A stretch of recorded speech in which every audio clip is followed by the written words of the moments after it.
नमस्कार दोस्तों, आप लोग को हमारे चैनल में स्वागत है।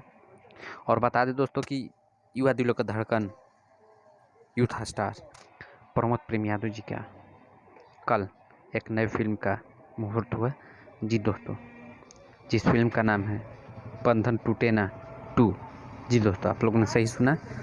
इस फिल्म का शूटिंग बहुत जल्द चालू होने वाला है। बंधन टूटे ना 2। इसमें मेन लीड में प्रमोद प्रेम यादव जी, अयाज खान और बहुत सारे भोजपुरी के एक्टर्स हैं। तो आप लोग ऐसे ही अपना प्यार और आशीर्वाद बनाए रखें ताकि प्रमोद प्रेम यादव जी एक नए फिल्म और भोजपुरी में एक नए मुकाम तक पहुँचे।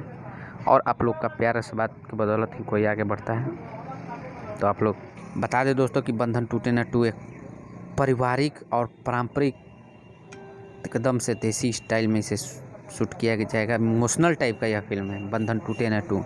जी दोस्तों, बहुत ही ज़बरदस्त भोजपुरी में एक नए लेवल का यह फिल्म शूट हो रहा होगा। और बता दें दोस्तों कि प्रमोद प्रेम जी का एक से बढ़कर एक होली सॉन्ग आया है। आप लोग बहुत सारा प्यार आशीर्वाद दे रहे हैं, तो ऐसे ही अपना प्यार आशीर्वाद दें। और एक से बढ़कर एक होली गीत आप लोग के बीच में आएगा। आप लोग हमारे चैनल पर नए हैं तो हमारे चैनल को सब्सक्राइब करें और ज़्यादा से ज़्यादा हमसे जुड़े ताकि प्रमोद प्रेमी से रिलेटेड सारी जानकारी आप लोग तक हम पहुँचाते रहें। नमस्कार।